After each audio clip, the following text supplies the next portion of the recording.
ações da Operação Acolhida vão continuar em Roraima. Uma comitiva de ministros esteve na região para acompanhar a situação dos venezuelanos. Veja agora como foi a conversa com os jornalistas. Nós viemos aqui simplesmente porque mudou o governo, mas a Operação Acolhida que vinha acontecendo continua acontecendo. Nós viemos aqui ver em loco, né, o presidente Bolsonaro é um dos temas relevantes aqui e tendo em vista a comitiva nossa, estão os ministros aqui, mas ela é grande. Eu acho que não muda, eu acho que a situação da Venezuela, mesmo que se resolva politicamente com um governo legitimamente constituído, vai demorar a voltar à normalidade. Então, nós viemos aqui verificar uma operação que eu acredito, que é a mesma opinião dos meus companheiros aqui, que é uma operação logística humanitária de êxito. Eu acho que foi uma resposta rápida que o governo deu. Estamos aqui para verificando e procurar aperfeiçoá-la. Né? As estatísticas vêm dizendo que os números estão mantidos. Né? Flutua um pouco para cima, um pouco para baixo, mas aquela média de 500 por dia, 500 a 700 venezuelanos que chegam, diferentes destinos, mas todos eles aí com alguma necessidade, tendo em vista a situação crítica do país. Então, sinceramente, a visão nossa aqui é verificar a operação que está em andamento desde 2018, vai continuar, né? A gente não pode interromper isso, não pode, isso aí não seria uma coisa humanitária. Né? E essa população venezuelana que nós assistimos hoje aí não merece isso. Então, esse foi o propósito e o sentido é aperfeiçoar a operação. Próxima pergunta, Rádio Nacional.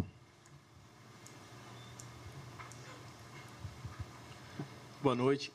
Eu queria saber do governador e também do ministro da Defesa se, com essa piora na crise na Venezuela, existe plano para ampliar a operação ou se vocês já vislumbram um momento de encerrar essa operação, quando seria esse momento? E também para o governador comentar sobre a questão da energia elétrica, como que está o andamento das obras do linhão de energia. Bom, vou falar primeiro sobre energia elétrica. Como todos vocês sabem, aqui em Roraima, 50% da nossa energia vem da Venezuela, da hidrelétrica de Guri. E outros 50%, a outra metade, é movida por termoelétrica, movida a óleo diesel. Além de ser altamente poluente, é muito cara também. Estive em Brasília semana passada, conversei com o presidente Bolsonaro e alinhamos com a construção do Linhão de Tucuruí. O Linhão de Tucuruí já chegou até em Manaus. E agora, esse Linhão ele já foi aprovado, o início da obra dele, em torno de 8 anos atrás, e está paralisada. E essa obra ela é de fundamental importância para o desenvolvimento do estado de Roraima, porque aí nós vamos ter a condição de atrair novos investidores e dar essa segurança energética aqui no estado. E, além do mais, o nosso maior problema hoje é o desemprego, a falta de oportunidades. E com o Linhão de Tucuruí, nós temos condição de atrair indústrias e agroindústria para o estado de Roraima, aumentando aí sim a produção de alimentos, a agroindústria e o beneficiamento de diversos produtos. Quanto à Operação Acolhida, é uma ação que nós temos que interiorizar aproximadamente 1.000 venezuelanos por mês. Só assim nós vamos reduzir essa quantidade. Parte deles acabam ficando aqui em Roraima, mas aqui é um fluxo de trânsito. E no último ano, passou por Roraima aproximadamente 180.000 venezuelanos. Alguns ficam aqui, alguns ficam uma semana e seguem para outros estados do Brasil, e eles também estão utilizando o estado de Roraima e o Brasil para terem acesso a outros países, como Chile, Argentina, Paraguai e Uruguai. Então, a fronteira permanecerá aberta e nós continuaremos atendendo todo o fluxo de venezuelano que estejam entrando aqui no Brasil. E o que nós temos que fazer é o controle dessa migração. Então, voltando à pergunta sua, né? É lógico que nós temos planos de contingência, como toda operação. Eu falo agora de uma operação militar. Você tem as hipóteses, você tem a melhor hipótese, a pior hipótese, e você tem a contingência. E a contingência em relação a essa operação humanitária é diminuir ou aumentar, dependendo da situação do país vizinho. Então, a gente tem os planejamentos em relação a isso. A relação de oração ou não, é lógico que isso aí não será interrompido. Nós temos coisas a serem feitas, aperfeiçoadas, como eu já falei. Uma é a parte orçamentária. A parte orçamentária, nós temos uma previsão, ela é finita agora, essa primeira parte, nós temos que ver essa parte orçamentária para prosseguir. Mas esse é um problema um pouco de Brasília. E outra, em termos de execução, transferir algumas partes que estão sendo executadas pelas Forças Armadas, aí não só está presente aqui o Exército, está presente a nossa Força Aérea, que é fundamental para a interiorização. Representantes da Marinha do Brasil estão presentes aqui. Mas, em termos de execução, vou dar um exemplo simples. A refeição, ela estava sendo feita, está sendo feita, em parte, aí, pelos integrantes das Forças Armadas. Isso aí, a previsão nossa é terceirizar isso. Até porque gera uma mão de obra em emprego para a população local, né? E libera as Forças Armadas para a sua atividade fim. Nós temos em curso uma GLO também aqui, complementando o governador aqui, então. Só relembrando, conforme as regras, que se atenham ao tema acolhida, para que dê chance a que vários outros jornalistas possam perguntar. Prosseguindo, Roraima em tempo. Boa noite, meu nome é Anderson, sou do jornal Roraima em Tempo. A gente sabe que em Roraima o fluxo de venezuelanos ele é grande, né? O governador citou aí mais ou menos quantos passaram aqui já. Desde que iniciou a operação, a interiorização, em torno de 5.000 foram levados para outros estados, mas muitos ainda ficam aqui e isso acaba impactando na segurança, na saúde, na educação, né? O que fazer com relação a essa situação, porque o povo roraimense ele reclama muito que os venezuelanos são mais bem atendidos do que o próprio brasileiro. Então, o que dizer para essa população, já que vocês estão aqui, o que dizer para essa população que espera por esse anseio, né, de atendimento, de ter acesso à educação, à saúde? É isso. Pode ser para o governador. Bom, senhores, o controle da migração é muito importante. Vocês se lembram, há 2 anos atrás, quando não tinham controle e o Exército Brasileiro e as Forças Armadas não estavam fazendo o controle. Tinha venezuelanos nas praças, nas ruas, nas calçadas, esparramados por toda a cidade.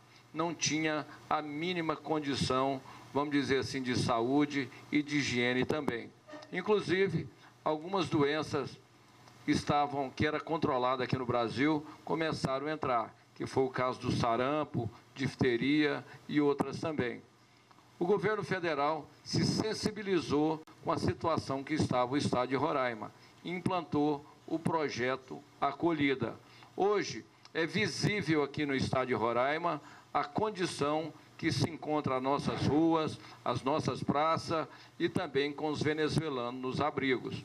E lá nos abrigos, eles estão se regularizando. Alguns entram como refugiados, outros entram para trabalhar, outros vêm para morar no Brasil, outros utilizam o estado de Roraima somente para passagem. Então, enquanto eles estão aqui, nós temos que fazer o atendimento. Temos que tirar da rua, levar para os abrigos e também vacinação, alimentação e também regularizar eles com a documentação. Carteira de trabalho, CPF, carteira de identidade, para que eles possam ser inseridos no mercado de trabalho local e também em outros estados.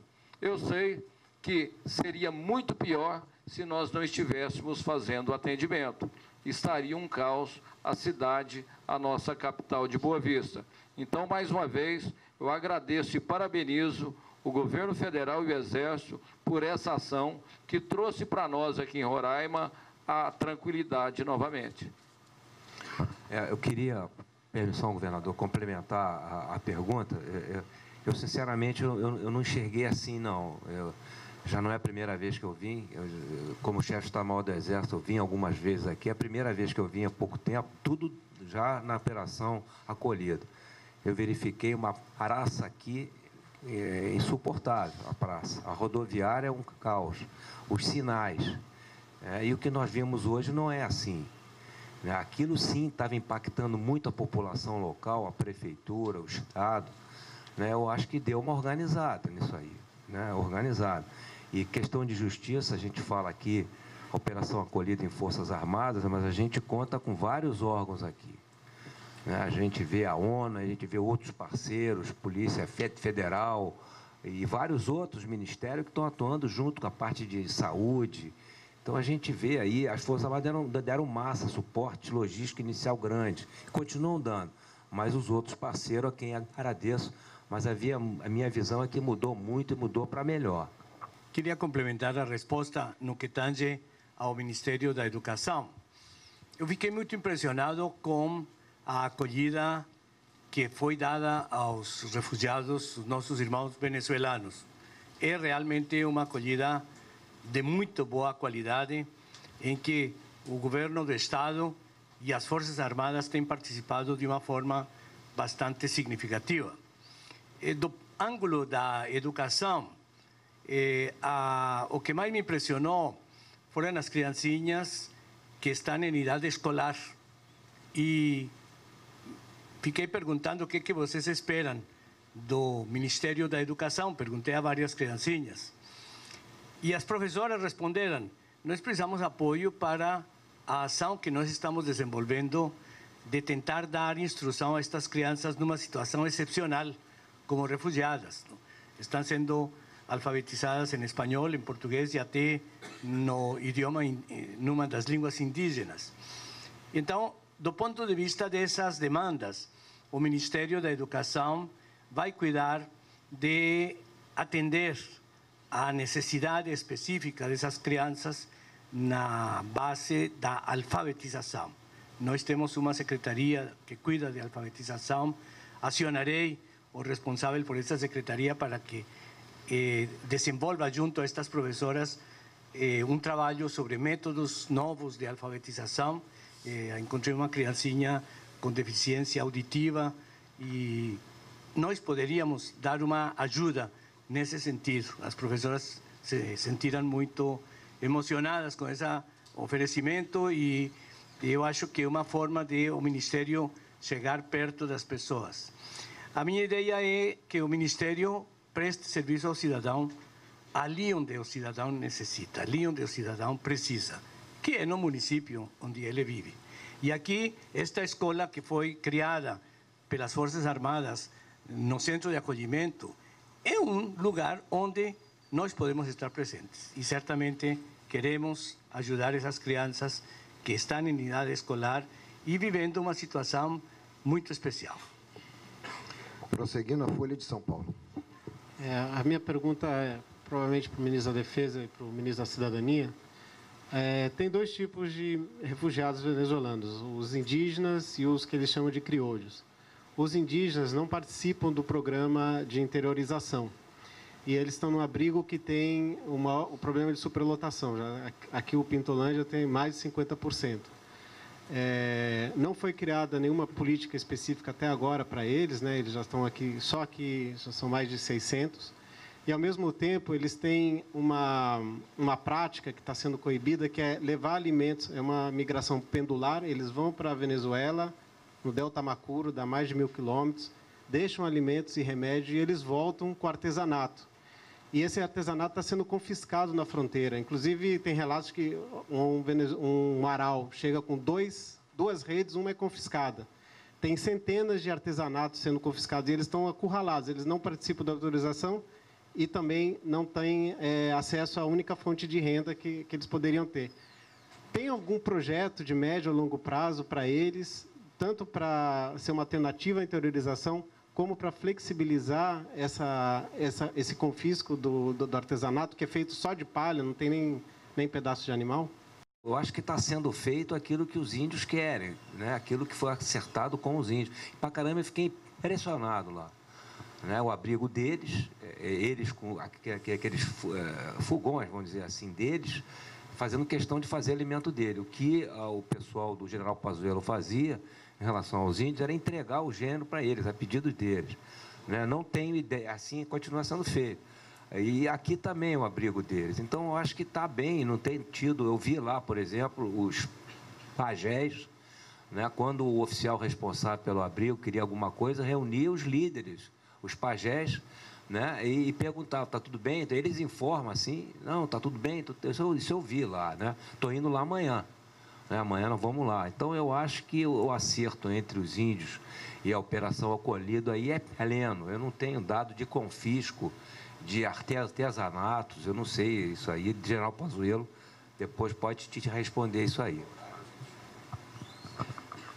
Bom, eu acho que nós estamos tratando aqui, são realidades distintas, né? Os povos indígenas, eles têm regras próprias e têm objetivos distintos dos outros. Por exemplo, a etnia Warao, e até onde eu sei, ela é uma etnia nômade, ela está sempre andando, mas os nômades de indígenas, como nômades em geral, eles têm um território que eles andam. Não pode se arrancar eles desse território e levar para o Rio Grande do Sul, né? Não tem como fazer isso, né?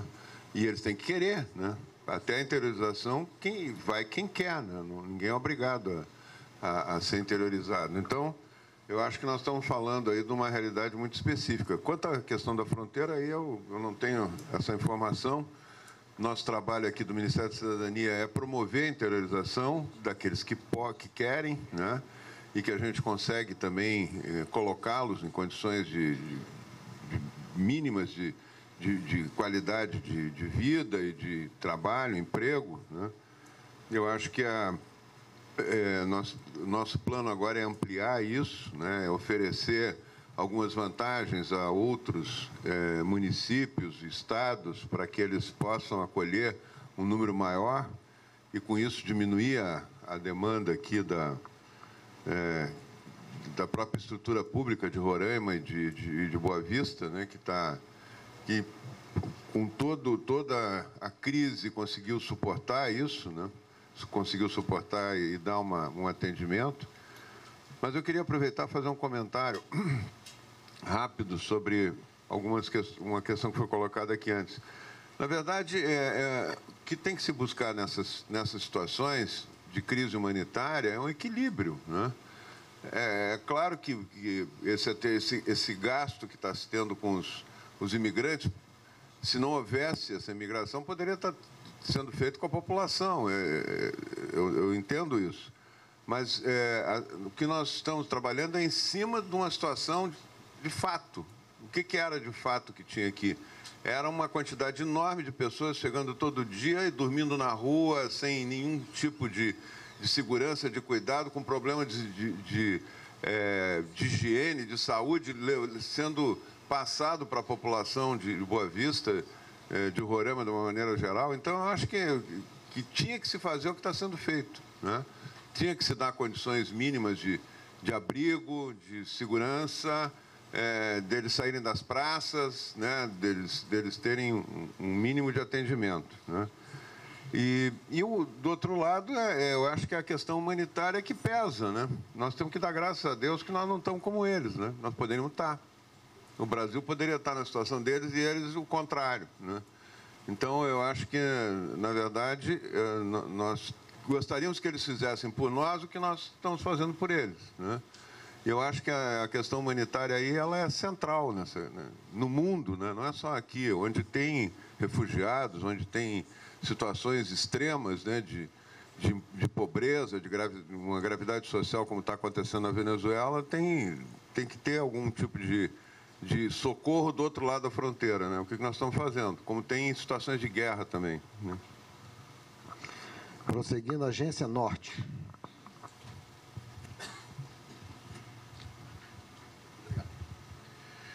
Seriam duas perguntas. Marlene Lima, da Agência Norte, uma para o governador e outra para o ministro da Defesa. Governador, há um plano ou há preocupação de que esses abrigos, uma hora vai ter fim disso, né? Se espera, né? Positivamente. Mas há alguma preocupação do Estado de que esses índios possam se transformar esses abrigos possam se transformar em favelados aqui para a cidade, principalmente, né, onde tem o maior número de abrigos, e para o ministro saber se existe a possibilidade de se fechar ou não a fruteira, se ela pode ser realmente fechada em algum momento. Obrigado. Bom, os abrigos foram criados para atender os venezuelanos até que eles possam ser interiorizados ou inseridos na sociedade local e no mercado de trabalho. Não existe risco de virar uma favela no local dos abrigos. Ele está sendo muito bem cuidado e controlado também pelo Exército. E também, aquele espaço, ele é passageiro, é transitório. Aquilo ali não é um local de moradia. E assim que terminar o fluxo de migração, assim que se resolver o problema político, social e econômico na Venezuela, provavelmente o fluxo de entrada vai ser reduzido. Consequentemente, esses abrigos serão fechados também. E não tem risco nenhum de se virar uma favela, vamos dizer assim, ou então um novo local de moradia, um novo bairro, coisa parecida. O que se pode fazer em um futuro, se aqueles imóveis forem em área pública e se for possível a construção de unidades habitacionais, aí vai ser um entendimento da Prefeitura, do Governo do Estado e com a União também.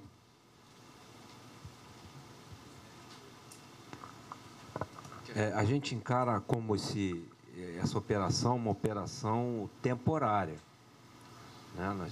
Não é uma operação que a gente tem certeza que isso aí é de acordo com a situação que a Venezuela está. Enfim, agora fechamento não tem possibilidade agora. Como é que nós vamos virar as costas para quem vem buscar um prato de comida, um emprego, uma vida digna? E não é a primeira vez que, no meu caso, representa as Forças Armadas, que nós estamos vendo isso. Eu tive a oportunidade de ir no contingente inicial para o Haiti, e lá no Haiti foi basicamente a mesma coisa. Estava desestabilizado o país completamente, a força baseada mais nos contingentes brasileiros. Ali eu vi a diferença, o que é entre pobreza e miséria. Aqui no Brasil ainda não vi, lá eu vi.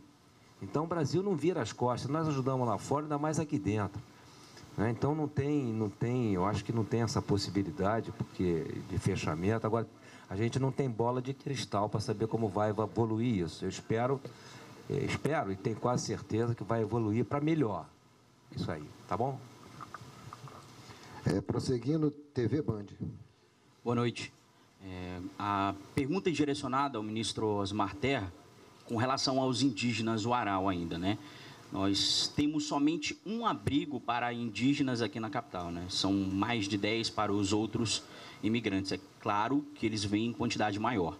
Mas, recentemente aconteceu um desastre natural no Rio Orinoco, na região de Tucupita, e muitos imigrantes indígenas Uarau se deslocaram aqui para a capital Boa Vista. Eles se encontram no entorno do abrigo. A gente gostaria de saber se vai ter se tem previsão de construção de um novo abrigo, de realocamento desses indígenas que se encontram ali fora do abrigo.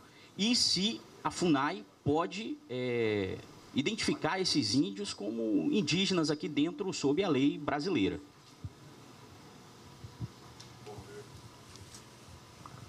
Em primeiro lugar, eu entendo que as situações que forem... Todas as situações aqui... Não houve uma situação inicial, de repente um corte e a situação atual. Todas foram evoluindo e foram tendo soluções ao longo da sua evolução, né? Os abrigos eram insuficientes, não tinham esgoto, não tinham isso, as pessoas dormiam ao relento. Tudo isso foi sendo resolvido. Eu acho que a dos Uarau também vai ser resolvido, né? Se depender, se tiver um número muito grande... É que eles realmente são nômades, né? Eles vão, voltam, né? Eles não são... Mas, de qualquer maneira, se for necessário, mas ampliar o espaço, eu tenho certeza que será, e nós temos recursos para isso, né? Eu acho que o general Pazuello aqui podia dar... Ele que está mais ligado aqui ao fato, né? Podia dar uma opinião. Boa tarde a todos. Com relação ao abrigo da Pintolândia e do Janocoida, em Pacaraima, nós estamos fazendo um segundo redário que duplica a quantidade de efetivo em Pacaraima. Nós já fizemos a parte toda desse redário no Pintolândia e estamos duplicando Pacaraima. Se houver necessidade, a gente tem como dividir esse pessoal. Então, isso aí é uma coisa, como já foi colocado pelo ministro, isso é muito dinâmico. Muito dinâmico. A gente não pode se assustar que cheguem, é trânsito, isso aqui é um fluxo migratório, isso aqui é passagem, eles não querem ficar em Roraima, a maioria, ou a grande maioria, não quer ficar em Roraima, é passagem por Roraima, e nós temos que permitir que esse fluxo aconteça. Os nossos índios, esses índios Uarau, eles, como já foi colocado, são nômades, eles vão e vêm, e a gente tem feito um trabalho de organização, colocando rotinas que eles antes não tinham, e eles vão se adaptando muito bem. Acabou ali a parte de subnutrição das crianças, já acabou a parte de doenças de pele, mortes por pneumonia, como estava acontecendo numa sequência enorme. Então, estão todos eles bem alimentados, bem vestidos, já no nível do índio, né? Mas bem vestidos, bem arrumados. Não vejo mais nada de errado ali no dia a dia dos 2 abrigos indígenas. São índios, de repente tem um outro fator aí que tem que observar, mas Pacaraima está duplicando a quantidade lá com o novo redário e isso vai poder dividir se precisar. Quanto à FUNAI, é uma posição da FUNAI. Tá? Eu tive acesso a desde o início a essa resposta. Para a FUNAI, eles não são índios, eles são imigrantes. Então, as nossas etnias não fazem parte das nossas etnias. Então, a FUNAI não os considera índio da forma como a gente coloca.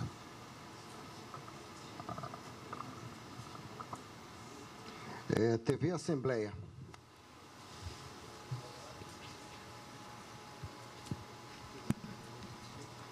Eu não vou levantar para não atrapalhar os cinegrafistas aqui. Meu nome é Lana, TV Assembleia.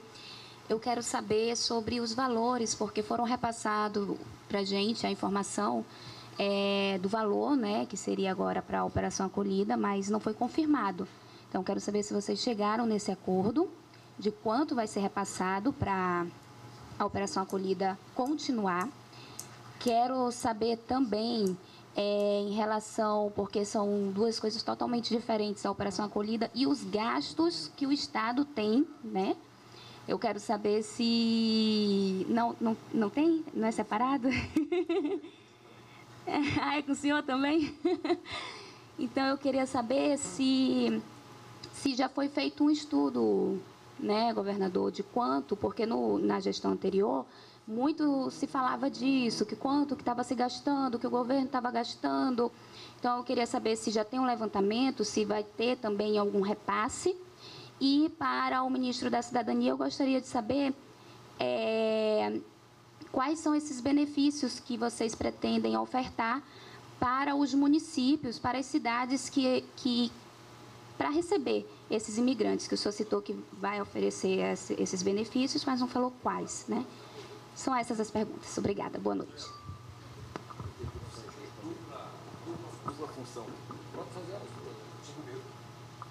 Bem, eu vou começar a falar sobre o orçamento da operação. Foi a primeira pergunta. Se eu esquecer, você me lembra, você me reforça. A Operação Acolhida, ela já está com recursos alocados até o dia 31 de março.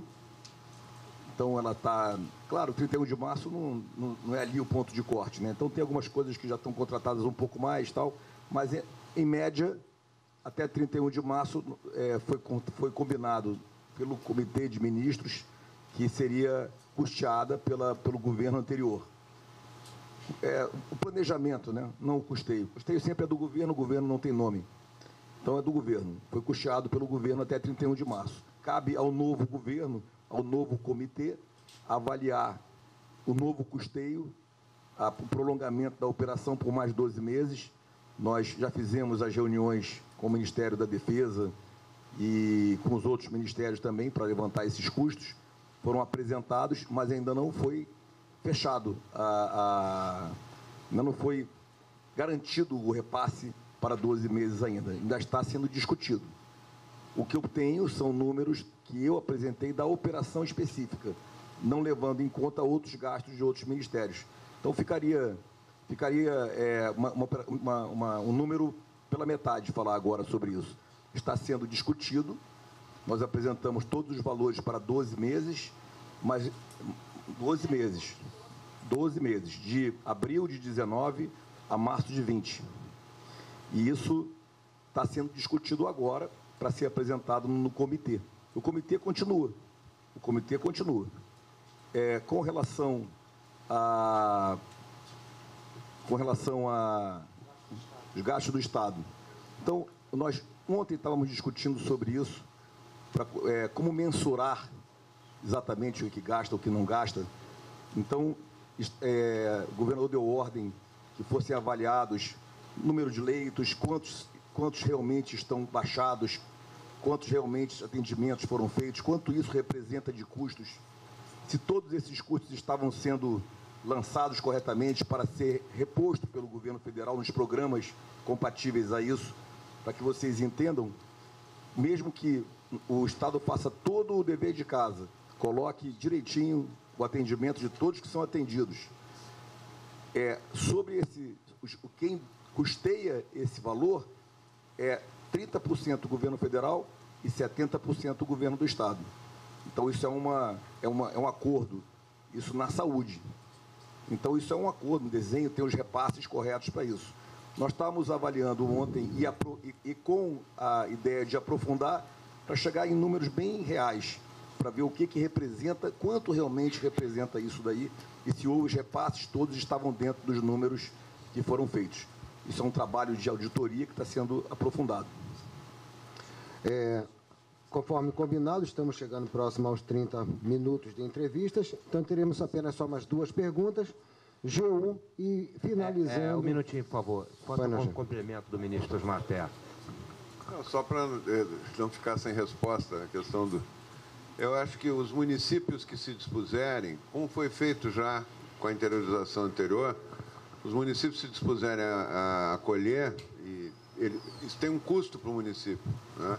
O município tem que, pelo menos no início, tem que alimentar, dar moradia para eles, né? Por 3 meses, 4 meses, até eles terem um emprego, estarem estabelecidos. Então, esses municípios precisam de um apoio específico para isso, né? Senão eles vão ter um custo maior que os outros municípios e ainda para fazer um benefício humanitário, vamos dizer assim. Então, nós vamos sentar com cada município e ver os pleitos que eles têm, repassar recursos para manter a alimentação, desenvolver programas específicos como o PAA nesses municípios de aquisição de alimentos, que é um programa que a gente compra alimentos dos pequenos produtores lá para o município, veículos para a área de assistência social ou até centros de atendimento à assistência social, se for um volume grande de pessoas que forem. Podemos conversar também com o ministro da Saúde e da Educação, de repente colocar uma creche, ou colocar aumentar os equipamentos sociais que tem no município, né? É isso que nós estamos pensando. O ministro da Saúde também tem bem mais dinheiro que todo mundo aqui. Então, segue-se o G1 e, por fim, Rede Amazônica. Boa noite, Valéria do G1 Roraima. A minha pergunta é para o ministro da Defesa. Aqui. Na sua frente. Então, ministro, só para esclarecer, a acolhida ela está prorrogada por mais 12 meses, mas ainda não tem recurso para essa nova data de prorrogação, é isso? Não, é o que o general Pazuello acabou de falar. Nós temos o recurso do início da operação por um ano que termina dia 31 de março. Por prosseguimento, está sendo feito planilhas, levantamento. O comitê em Brasília, coordenado pela Casa Civil, que vai verificar a disponibilidade em relação a isso. É isso, Pazuello? Existe um prazo para essa nova verificação? Não, desde já está sendo feito. Mas para entregar esse planejamento de recursos, existe um prazo? Não, não existe prazo. Não tem prazo, né? Enfim. Só mais uma, gente. Pensa rápido. A coordenação da acolhida vai continuar com a Casa Civil e o Ministério da Defesa ou vai haver alguma modelo é mesmo, não, o modelo é mesmo. O modelo na coordenação da Casa Civil, eu acho que não mudou nada, não. É isso mesmo, tá? Foi a melhor pergunta até agora, porque a resposta foi a mais rápida. E, por fim, Rede Amazônica. Boa noite, sou Érica Figueiredo, da Rede Amazônica. Tenho 2 questionamentos que se direcionam às últimas situações. O governador Denário, o governo do Estado, declarou ser importante para a questão da segurança do Estado a exigência de antecedentes criminais na fronteira dos venezuelanos. Isso, de alguma forma, faz parte das discussões do governo federal? E eu teria um outro acréscimo em relação ao trabalho de acolhimento que vem sendo feito. Há muitos pedidos de refúgio, mais de 70 mil, creio eu, nesses últimos anos, pedidos de refúgio esses que não foram analisados. Hoje, nós temos uma estrutura para realmente que essas pessoas solicitem refúgio, mas pouquíssimos pedidos analisados. Como que o Brasil, como que o governo pretende lidar com essa situação? Afinal, não para de chegar, o número de venezuelanos é grande, imenso, tem 72 mil, creio eu, de pessoas que pediram refúgio e elas não tiveram esse status de refugiado reconhecido. Como que o governo federal pretende lidar com isso? Porque os números devem aumentar, já que o governo Maduro vai continuar no poder e é a principal reclamação desses imigrantes.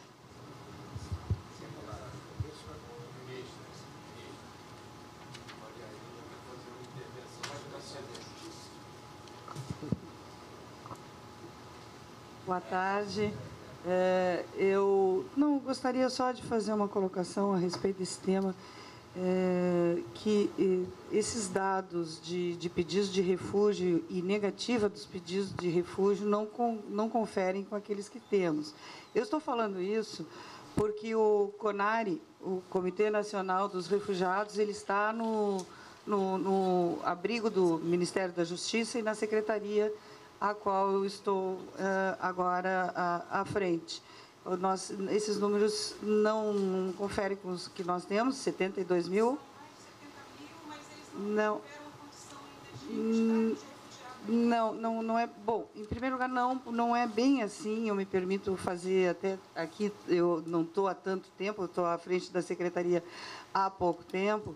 Mas o levantamento, primeiro, eles não entram todos com status de refugiado. Eles entram e podem pedir o reconhecimento da situação de refúgio ou a condição de residente no país, a condição de imigrante residente no país. Então, é uma opção, não necessariamente é o refúgio a única opção de entrada. Esses dados não batem com os números que nós temos. Eles, aqui na entrada da imigração, eles pedem e já recebem toda a documentação necessária para isso. Aí, esse processo, sim, tem que ir para o Conselho Nacional dos Refugiados reconhecer essa condição. Mas eles, se pedem o refúgio, eles não têm nenhum prejuízo nessa esfera, porque eles já recebem a documentação apropriada para isso. O número exato de pedidos de refúgio, eu não sei dizer, mas não saberia precisar, mas nós temos no site lá, mas o que seria agora quanto? Ao longo dos últimos 4 anos, ele está me dizendo que sim, tem cerca de 80 mil pedidos para revisão, mas ao longo de 4 anos, não é nessa situação de emergência agora. E todos eles estão, os pedidos que tem lá, nem todos estão ativos ainda, muitos já retornaram, já saíram do país, né? E teriam que ser revisados agora. Agora, o importante é dizer que, embora haja essa situação ainda de pendência desse reconhecimento, não há nenhum prejuízo na condição de permanência deles no país, porque eles já têm a documentação necessária para tanto. O governo do Estado considera importante a questão da cobrança dos antecedentes criminais de venezuelanos para dar maior segurança ao Estado. Essa cobrança hoje ela não existe e isso foi colocado como uma condição necessária. De alguma forma, essa discussão já chegou ao governo federal ou essa discussão é considerada importante nesse momento? Não, eu não vejo isso, não. Eu não vejo. Eu queria fechar a participação nossa aqui. A pergunta é a última, essa aqui? Essa é a última. Eu queria aproveitar o seu rancho aqui para dizer Eu acho que eu vou tentar falar em nome dos meus companheiros um pouco aqui, né? Da satisfação que nós vimos hoje, né? Que deixa a gente orgulhoso até, que nós vamos ver amanhã, tenho certeza que vai ser a mesma coisa. Eu já conheço lá. Mas a gente tem que valorizar as coisas que a gente faz, o Brasil, né? A gente vai muito de encontro aí, ao encontro de ver as coisas que vão mal, que vão... Então, nós tivemos, por exemplo, aí, as 3 coisas que eu participei. Então, eu vou fazer. As Olimpíadas nossas, em 2016, ela é reconhecida pelo Comitê Olímpico Internacional como uma das melhores Olimpíadas. Melhores Olimpíadas. O Haiti, a ONU considera a Operação de Paz cartão de visita da ONU. Da ONU. Eu tenho certeza que essa operação acolhida vai entrar nesse rol de uma operação logística humanitária muito bem sucedida. Hoje eu já conhecia, deixei os companheiros meus verificarem mais à frente, e eu fui conversando com aqueles organismos internacionais que rodam o mundo, África, Ásia, e estavam lá. Tinha francês, tinha holandês, tinha...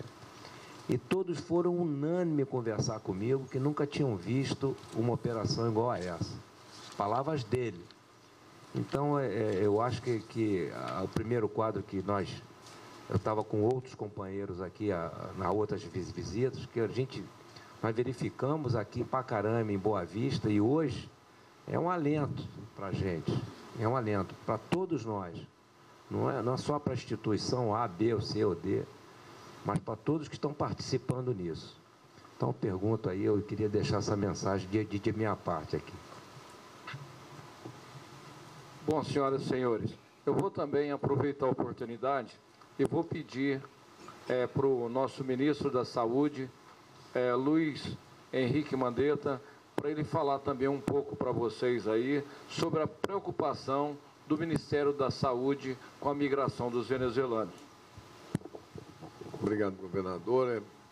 Quando a gente começou a construir a vinda a Roraima, foi em função das últimas notícias que nós tivemos sobre os surtos de doenças infecciosas. Todo o Brasil tem um nível de vacinação muito abaixo hoje daquilo que a gente considera ideal. E Roraima não era diferente, também estava com a vacinação baixa. Quando houve a onda migratória e que veio o vírus do sarampo, ele encontrou todas as condições que ele queria e rapidamente nós tivemos um surto de sarampo aqui. Esse surto se estendeu, foi para Manaus, foi um surto de sarampo maior. Nós tivemos óbitos tanto aqui em Roraima como tivemos óbitos em Manaus. Depois desse mesmo vírus, ele se deslocou para Belém. Então, como isso pode colocar em risco até o status de área livre de vacinação de sarampo para o Brasil e para as Américas, se nós não fizermos ou reagirmos suficientemente forte em relação a vacinar. Então, uma das razões primeiras para vir a Roraima é para chamar a atenção de todo o Brasil, de todas as cidades, todos os estados, que aumentem os seus índices de vacinação e que a população seja parceira e faça a sua parte, porque isso é um ato de cidadania. As crianças têm o direito, os pais têm o dever de levá-las a um posto de vacinação contra sarampo, contra difteria, contra tétano, enfim, as vacinas são do Programa Nacional de Imunização, que é um dos pilares do SUS. E alertar, porque depois que começamos a ter aqui um surto de catapora, e como a Venezuela, nesse momento de profunda tirania, os números de vigilância epidemiológica, de notificação de doenças, o sistema deles, ele praticamente colapsou. Então, nós não temos muitas informações qualificadas sobre o que está circulando e o que é que pode estar vindo. Nós começamos a perceber informações de difteria, e difteria, inclusive, com um caso aqui já no abrigo. A difteria é uma doença infecciosa com a letalidade muito maior. prevenível por vacina. Então, a gente deve reforçar aqui no Estado, vou mandar veículos para cá, tem mais estruturas de vacina, embora aqui o nível vacinal desde o ano passado já ergueu bastante, mas nós ainda temos municípios que ou não informam, não digitam, ou realmente não fizeram a vacinação, que a gente vai ter que fazer em alguns casos, casa a casa. E também muito complexo a vacinação das comunidades indígenas, onde você teve nós já tivemos casos de sarampo e outras doenças infecciosas. Então, eu chamo a atenção muito para que a imprensa seja parceira na construção de uma melhoria da consciência da importância da vacinação pública, gratuita, em todas as unidades de saúde do Brasil, para que vocês possam reconstruir. E nesses 90 dias, nós devemos lançar uma série de outras medidas para aumentar a importância da carteira de vacinação em todo o território nacional. E aqui também a gente deve aumentar os testes rápidos para HIV/AIDS. Nós temos informações de aumento de doenças sexualmente transmissíveis, aumento da sífilis, e isto também vai vir aí dentro de um rol de medidas de doenças infecciosas, aí no caso não preveníveis por vacina, mas que podem e devem ser prevenidas por meios de barreira, meios de proteção e consciência de toda a população. É nesse sentido que a saúde pública pede o apoio de toda a sociedade de Roraima. Está encerrada a presente coletiva. Agradecemos o profissionalismo de mais de 20 meios de comunicação presentes, ao governador do Estado e aos ministros. Pois não. Eu vou aproveitar a oportunidade também e fazer uma pergunta para o nosso ministro da Defesa, que também deve ser do interesse de toda a imprensa. Eu gostaria de saber como é que o governo federal e o ministro da Defesa vê o Roraima em relação ao Brasil, ligado também à migração venezuelana e também à crise política e econômica na Venezuela. Se o governo federal pode fazer investimento no Estado em função de Roraima hoje ser, vamos dizer assim, tratado como área de segurança nacional. Eu não devo me reportar além da minha pasta, mas em termos de integrantes do governo do presidente Bolsonaro, e de acordo com a política que ele vem adotando, nós já definimos, o governo brasileiro já definiu, esse governo, não é governo porque nós não consideramos legítimo, né? Então, o Grupo de Lima, que o Brasil é participante, referendou que não considera o governo legitimamente eleito. E o governo, e esse modo operante político da Venezuela tem dado um sofrimento à população. E nós, o Brasil, particularmente Roraima, governador, tem recebido os reflexos disso. É só a gente passar o que nós passamos hoje aqui. Mas eu acho que o governo, vamos ser justos, o governo do presidente Temer, que iniciou a operação, e o governo do presidente Jair Bolsonaro está comprometido com isso aí, ele já lhe falou. Eu estava na sala quando o senhor estava saindo lá da audiência, e nós vemos com preocupação, e temos certeza em que a opinião mundial, os órgãos internacionais, a ONU, a OEA, os países estão aí de acordo que o processo venezuelano político se encerre e se comece uma nova vida, e que não interfira mais em relação também ao Brasil, que se comece a ceder isso aí. Então, é isso que nós acompanhamos aí. Hoje teve uma reunião em Brasília com líderes da oposição, uma reunião oficial com o MRE, o Itamaraty, em relação a isso, e acompanhamos.